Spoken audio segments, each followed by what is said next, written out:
유대민족은 나라 없는 소름, 고난의 2000년 디아스포라 역사를 살았어요.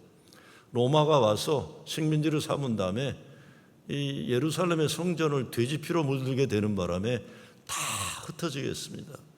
그래서 오늘날의 팔레스타인 땅, 이스라엘의 유대인들이 살지 못하게 만들었어요. 2000년 동안 떠돌이 생활을 하는 민족이 되었으면서도 하나님이 택한 백성이라는 민족의 자화상과 주체성을 그들은 포기하지 않았습니다.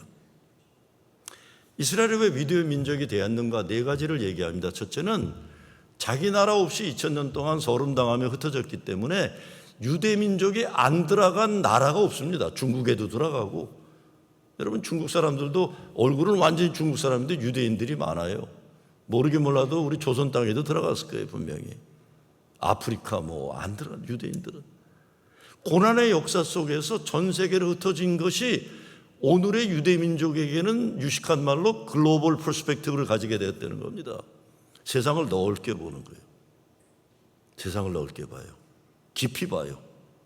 그러다 보니까 노벨상이란 걸 많이 받는 것도 그래서 그런 거예요. 편협된 역사의식을 가진 나라일수록 노벨상 받기가 어려워요. 왜? 넓게 못 보니까. 이 단세포적이니까. 두 번째는 1945년도 2차 대전 끝나면서 어떻게 됩니까? 유엔이 결정으로 2000년 동안 나라 없이 떨어져 있던 그 민족을 현재 팔레스타인 사람들이 살고 있던 그 땅으로 나라를 세워준 거예요. 유나이티드 네이션이. 그 상황에 살고 있던 사람들 의견은 묻지도 않았어요. 유엔이. 그래놓고는 유엔은 이스라엘은 우리 편이라 그래갖고 거기다가 나라를 세운대.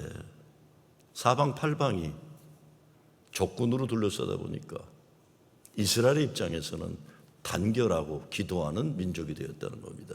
나중에 그 문제는 따로 다루겠습니다. 세 번째는 이게 중요합니다.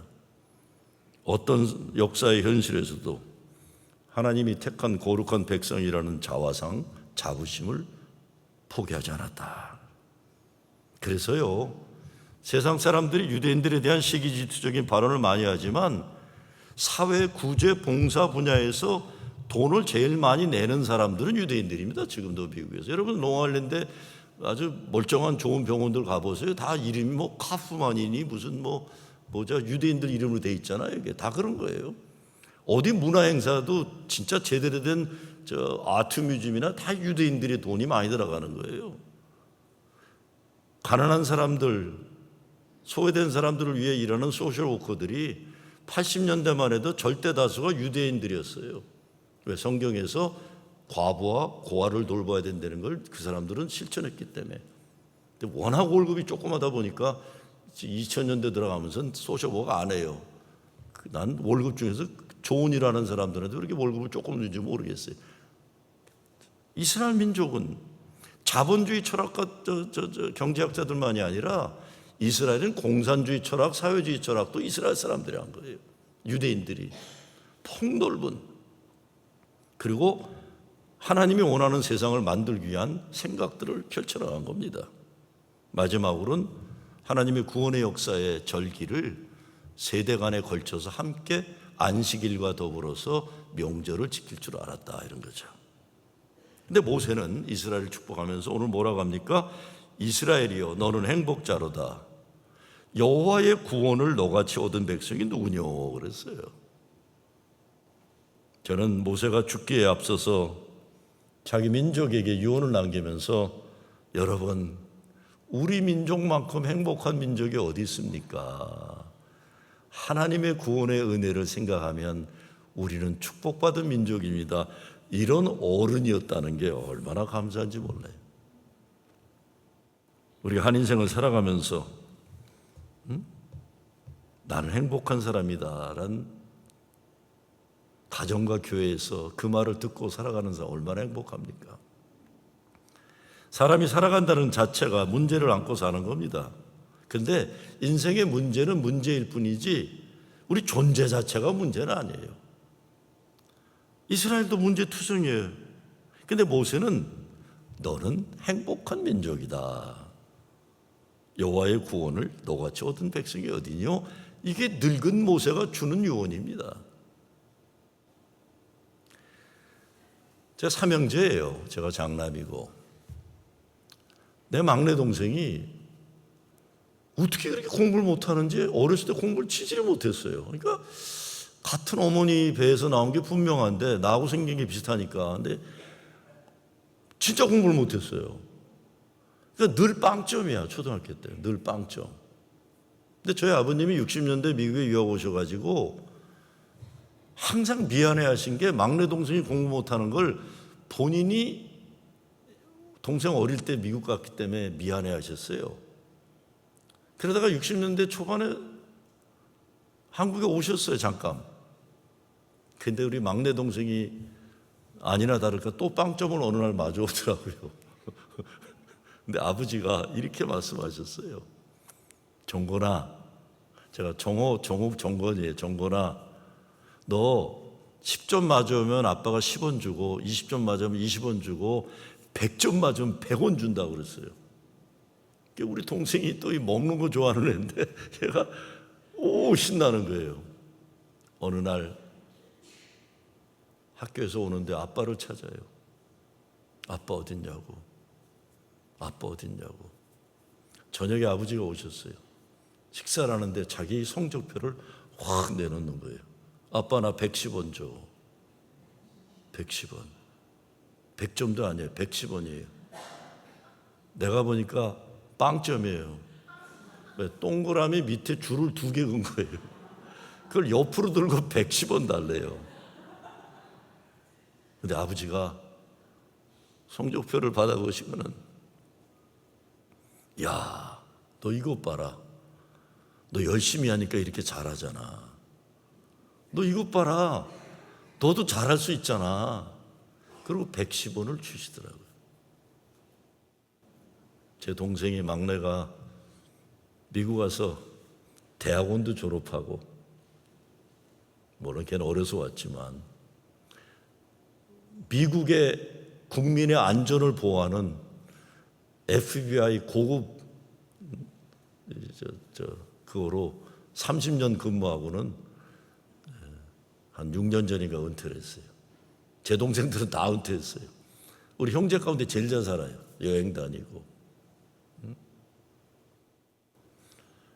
우리 인생을 살아가면서 여러분 스스로를 한번 외쳐보세요. 스스로에게. 나는 행복자다. 나는 행복한 사람이다. 나는 하나님의 큰 은혜를 입은 자다.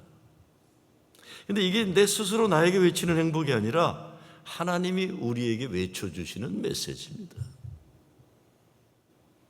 지금 모세가 축복을 하지만 앞으로도 그 백성 앞에 놓이는 어려운 일들은 그냥 남아 있어요. 가나안 땅에 들어간 것도 아니에요. 가나안 땅에 들어가서 적군들을 다 물리친 것도 아니에요. 그런데 그럼에도 불구하고 너희들은 행복한 민족이다. 하나님의 구원을 은혜를 이렇게 많이 받은 백성이 어디 있느냐. 전 아이들 자랄 때 좋은 아빠가 아니었어요. 우리 애들이 항상 아빠 you are absent father 그랬어요. 없는 아빠다 그랬어요. 왜냐하면 저는 30대 40대 진짜 내가 굉장히 대단한 하나님이 일한다고 착각하고 나라를 구한다고 왔다 갔다 하고 그랬어요. 그러니까 애들하고 이렇게 시간을 안 보냈어요. 그런데 제가 보기에 우리 가족들도 동의하겠지만 제가 잘한 건 딱 하나가 있어요. 저는 늘 미안하니까 애들에게 과잉으로 뽀뽀를 많이 해주고 I love you란 말을 많이 했어요. 지금도 그래요. 우리 큰아이가 이제 40에 들어가고 엄마예요, 엄마. 그래도 주일날 오면 뽀뽀해 주면서 I love you 그래요. 우리 아들놈이 어쩌다 못되게 놀고 못나게 놀아도 저는 절대로 포기하지 않는 건 우리 아들 끌어안아 주면서 뺨에다 뽀뽀해 주면서 I love you son 그래요. 그럼 우리 애들은 항상 똑같이 얘기합니다. I love you too 아빠 그래요. I love you too 아빠.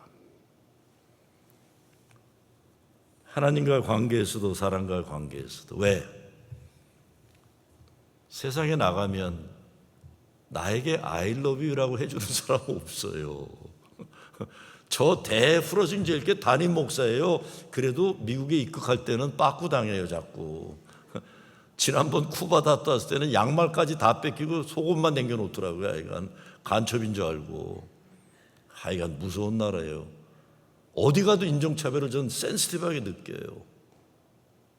가정은, 교회는 너는 귀한 존재다, 사랑받은 존재다 말해주는 것이죠.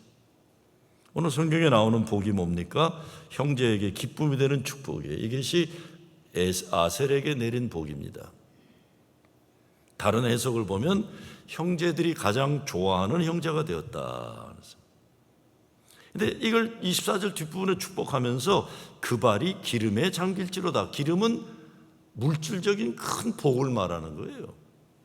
그러니까 형제들을 축복하는 형제는 하나님이 큰 좋은 곳으로 축복하신다. 이거를 24절에서 모세가 말하고 있어요. 창세기 12장에 하나님이 아브라함에게, 이민 떠나는 아브라함에게 이렇게 얘기하시잖아요. 내가 너로 큰 민족을 이루고 내게 복을 주어 내 이름을 창대케 하리니 너는 복의 근원이 될지라.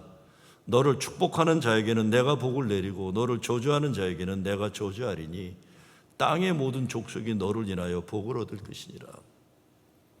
이 축복받은 자, 축복 근원의 자화상이에요.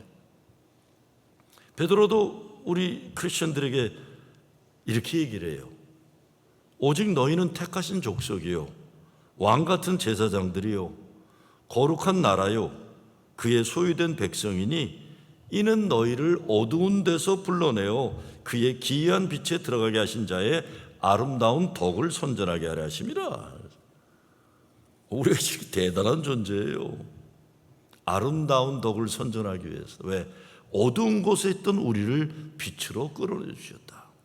우리가 그러니까 긍휼의 마음, 은혜의 마음으로 형제와 이웃을 대하라는 것입니다. 아셀이 형제의 기쁨이 되는 축복이란 사명입니다. 남을 축복하기 위해서 축복하신 거예요. 세상 사람들은 남보다 잘나야 되고 더 많이 가져야 되고 잘난 체 해야 되고 이러잖아요. 근데 이거 슬픈 인생이에요. 여러분 생각해 보세요. 나는 남보다 잘나야 된다. 이게 얼마나 어설픈, 특히 나이스들이나 먹어가지고 그렇게 잘난 체 하거나 이러면 가진 척 하거나 그러면 얼마나 꼴불견이에요 그게. 적게 벌어도 세상적으로 별 잘난 것 없는 것 같아도 넉넉한 마음으로 이웃과 형제들에게 기쁨이 되는 사람, 이게 행복한 인생들이죠. 형제들에게 기쁨이라는 것은 가족 이기주의나 민족 이기주의가 되면 안 된다는 겁니다. 이스라엘이 문제가 되는 게 자이오니즘의 시온주의, 자기 민족 이기주의, 이게 하나님이 택한 자화상에 완전히 거꾸로 되는 겁니다. 지금 이스라엘의 팔레스타인만이 아니라 레바논을 위시해서 뭐 이란까지 전쟁 위기를 자꾸 만들고 있어요. 이거 비극이에요. 이스라엘은 그러면 안 돼요. 유엔이 이스라엘을 그 땅에 집어넣을 때 다시 말씀드려 2000년 동안 살고 있던 팔레스타인 사람들이에요.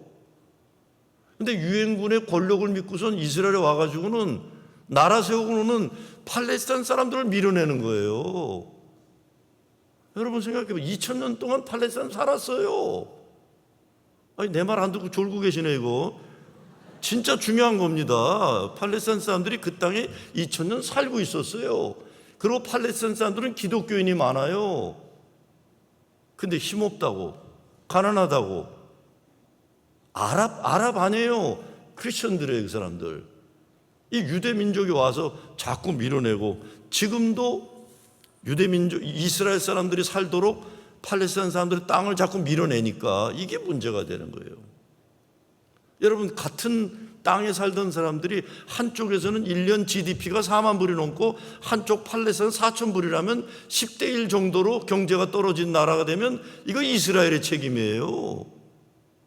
그렇게 팔레스타인 사람들을 핍박하고 그렇게 천대하면 안 되는 거예요. 이거 하나님이 세운 목적을 어긋나는 겁니다. 이스라엘과 팔레스타인이 더불어 상생하고 공존하는 세상을 만들어야 하나님이 기뻐하신 세상들입니다. 이스라엘이 애굽이라는 제국에서 노예 생활했잖아요. 그런데 이스라엘이 지금 팔레스타인 사람들에게 자기들이 제국이고 팔레스타인은 식민지처럼 대한다면 하나님이 기뻐하지 않죠. 하나님의 은혜를 모르는 민족으로 전락하는 것입니다. 그러면 안 돼요. 그런데 신기하게 이게 조선 기독교인들은 무조건 이스라엘 편을 들려고 그래요. 팔레스타인 사람들이 기독교인 다 지금 죽고 밀려나고 있는데도 이게 역사의식도 없고 도대체 뭘 생각하는 사람들인지. 예? 아니 광화문에서 왜 저 애국하면서 태극기 성적이 일장기 이스라엘 국가를 들어요. 왜? 그거는 도대체 난 오늘날 교회가 왜 그렇게 천박하게 됐는지 이 알다가 모를 일들이에요. 내용을 들여다보면 비성경적인 거예요. 그게. 두 번째, 능력 있는 삶을 사는 축복입니다. 이게 24절에 5절에 보면 내 사는 날을 따라서 능력이 있으리로다. 그래서 앞부분은 잠깐 잘 살다가 뒤에는 망하리라가 아니에요. 내가 사는 날까지 능력이 있으리로다. 시카고 제일연합감리교, 이번에 시카고 제일연합감리교가 반토막 났어요. 그래서 반 정도는 글로벌 감리교로 가고 한 3분의 1이 남았나 연합감리교 남았어요. 제 관심은 김동준 장로님은 어느 쪽으로 가셨나 관심이었는데 김동준 장로님은 그냥 남으셨더라고요. 근데 김동준 장로님이 1990년대 기독교 베스트셀러 가운데 하나였던 예수님 다음으로 돈이 좋아요라는 책을 냈어요. 예수님 다음으로 돈이 좋아요. 근데 몇 년 전에 저한테 새 책을 썼다고 책을 하나 주세요. 책 제목이 부자를 꿈꾸는 청지기. 크리스천은 돈 버는 방법이 따로 있다. 그래서 크리스천은 돈 버는 방법이 따로 있대요. 그 책에 이런 말이 나옵니다. 잘 들으세요. 돈 버는 방법 가르쳐 드릴게요. 범사에 감사할 줄 아는 실력이야말로 최상의 실력이다. 부자를 꿈꾸는가? 그렇다면 먼저 감사의 실력을 키워야 한다. 감사의 실력이야말로 부자 마인드의 전제 조건이다. 무엇을 소유했기 때문이 아니라 주님께서 나와 동행해 주시기에 감사할 줄 아는 원천적인 감사를 먼저 소유한 이 시대의 부자들이 많이 나오기를 소원한다. 저는 이 감사의 실력이란 말이 제 마음에 와 닿았어요. 하나님께 감사하는 마음과 믿음도 실력이고 능력이라는 겁니다. 이런 사람들이 진짜 부자 되는 기본적인 자세가 되어 있는 하나님이 축복하시는 부자라는 것입니다. 그렇게 보면 행복도 능력이에요. 실력이고. 행복이 결단이며 행복이 하나님의 뜻이며 행복이 실력이에요. 어떤 삶의 현실에 있어도 행복을 결단하고 선택하고 I choose to be happy. I'm determined to be happy. 한 인생을 살아가는데 불행이라는 콘셉트를 가지고 찌질하게 살 필요 없어요.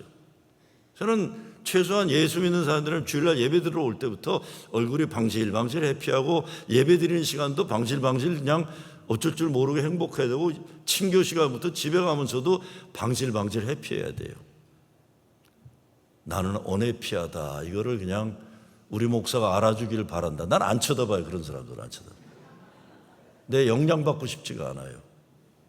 나도 얼마나 살겠다고 원천적으로 불행한 콘셉트를 자꾸 에너지를 풍기는 사람한테 가서 내가 옆에 있겠어요? 아니에요. 결단입니다. No matter what, 어떤 삶의 현실에서 난 예수로 행복하리라. 이게 실력이고 능력인 거예요. 이혜인 수녀가 1%의 행복이라는 글을 썼어요. 저울에 행복을 달면 불행과 행복이 반반이면 저울이 움직이지 않지만 불행 49%에 행복 51%면 저울이 행복 쪽으로 기운다 그랬어요. 행복하기 위해서 많은 것이 필요한 것이 아닙니다. 우리 삶에서 불행보다 1%만 더 행복하면 됩니다. 단 1%가 우리를 행복하게 또 불행하게 합니다. 나는 오늘 그 1%를 행복의 저울 쪽에 올려놓았습니다. 그래서 행복하냐는 질문에 웃으며 대답했습니다. 행복하다고. 행복하다고. 여러분, 우리가 살면서 행복하기를 결단하지 않으면 우리를 불행하게 만들려는 인간들이 얼마나 많아요. 영향받지 마세요. 마지막으로 행복은 하나님이 내리신 행복을 가로막는 악의 세력들과 싸우는 겁니다. 이것이 29절 마지막 말씀이에요. 내 대적이 내게 복종하리니 내가 그들의 높은 곳을 밟으리로다. 가정도 교회도 문제 없는 데가 어디 있어요. 근데 문제가 있어도 그 문제를 디디고 일어나서 성숙해지고 더 큰 축복의 세계로 나가는 가정과 교회가 있고, 똑같은 문제가 닥쳐와도 문제 때문에 지지고 볶고 콩가루 돼가지고 망가지는 가정과 교회가 있는 거예요. 우리 교회도 내년 50주년을 맞이하면서 저는 이제 10년 됐지만 여러분 50년 저보다 오래된 분들 보세요. 우리 교회 평탄하기만 했을까요? 나는 좋았던 시절 얘기 잘 못 들어요. 그때는 이래 싸웠고 저 때는 저래 싸웠고 보면 다 그래요. 누구 편 아니 편 다 있더라고요. 그리고 99만 년 못된 짓 하는 사람들은 계속 못된 짓 하는데, 우리 교회 역사를 보면은 이것도 콩가루예요, 내가 보기에. 근데 우리 교회 버텨왔잖아요. 제가 어제도 우리 정일구 감사님 사실 그 사모가 떠나서 제 장례 갔을 때 감독 만나고 다 그랬는데, 거기 갔더니 제가 김종원 목사님도 오셨길래 목사님 밑에 있던 사역자들 다 감리사되고 그 뉴욕 연회 목사들 한인 목사를 다 왔는데 가만히 보니까 그저 반 이상이 다 이 교회 출신들이에요. 아직도 이 교회 건재하고 있고요. 지난 수년간도 코로나 사태도 그렇고 교단 분리 문제로 위기를 맞이할 수 있었지만 그래도 우리는 이겨내고 있어요. 우리가 어렵고 콩가루 된 교회들보다 수준이 높고 교인들이 인격이 고매해서 그럴까요? 아니면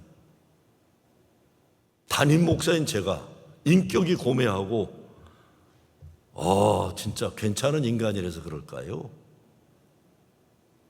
절대 그렇지 않아요. 우리 교회도 다른 콩가루 교회들과 별다를 것이 없는 성정을 가진 인간들이 모인 집단이에요. 나을 게 하나도 없어요. 목사? 뭐가 차이가 있겠어요. 인간이라는 게 다 도토리 키재기지. 다른 교회도 하나님이 사랑하시고 다른 교회도 주의 몸된 교회예요. 차이가 있다면 콩가루 교회 되지 않으려고 적극적으로 예방하고, 문제가 생기면 처방하고, 그리고 후속 조치를 위해서 다시 건강한 교회도록 개선하고 계속 몸부림치니까 버텨낼 수 있는 거예요. 가정도 그렇습니다. 여러분의 가정의 행복을 가로막는 일들이 얼마나 많겠어요. 무엇보다 행복하게 살겠다는 선택을 하고 행복하기 어려운 현실임에도 불구하고 하나님이 너는 행복한 사람이다. 야, 너만큼 하나님의 구원의 은혜를 많이 받은 자가 어딨냐. 하나님이 여러분에게, 여러분 가정에게, 또 우리 교회에 선포했다는 걸 믿으셔야 됩니다. 특별히요, 여러분의 자녀들에게. 언어에는 각인력과 추진력과 견인력이 있어서 이루어지기 때문에 자나 깨나 끊임없이 야, 넌 정말 하나님 사랑받은 자란다. 얼마 전에 제 둘째 딸이 생일이었어요. 카톡에 메시지를 보냈어요. 소희야, 아빠의 인생에서 너가, 하나님이 너를 주셨다는 게 최고의 행복이었단다. 그래서 근데 그거를 우리 아들도 보고 우리 다른 딸도 봤을 텐데 정정할 수는 없어서 이미 보냈기 때문에 다른 애들한테 또 그렇게 얘기해줘요. 아들아, 하나님이 너를 내게 보내신 게 내 인생의 최고의 선물이란다. 교회에서도 마찬가지예요. 아까도 예배드리기 전인데 권사님 한 분이 오셨어요. 또 오시는데 막 방실방실 웃질 않으시고 좀 이렇게 걱정하는 얼굴로 있어요. 왜 그러세요? 목사님, 우리 남편 떠나고 조의금들을 다 모았는데 이거 내년 50주년이니까 교회 가장 필요한 선교에 써주세요. 아니 권사님 노후 대책으로 쓰시지 그랬더니 아니에요. 50주년인데. 여러분 우리 교회가 유지되는 게 그래서 유지되는 교회예요. 뭐 우리 교회가 남들처럼 나는 이 교회 올 때 여기 의사들도 많고 부자들 많다고 해서 왔는데 아니더라고요. 사기 취업의 땅에서 난 사기 취업이요. 근데 우리 교회가 왜 건재할 수 있어요? 남들보다 잘나고 돈 많은 사람들이 있어서가 아니에요. 다 하나님 사랑하고 교회를 사랑해서 교회를 귀하게 여기는 분들이 서로로 사랑의 표현들을 열매를 맺으니까 가능한 거죠. 여러분은 하나님의 사랑과 은혜를 많이 받은 행복한 분이란 걸 믿고 사시길 주의 이름으로 축원합니다.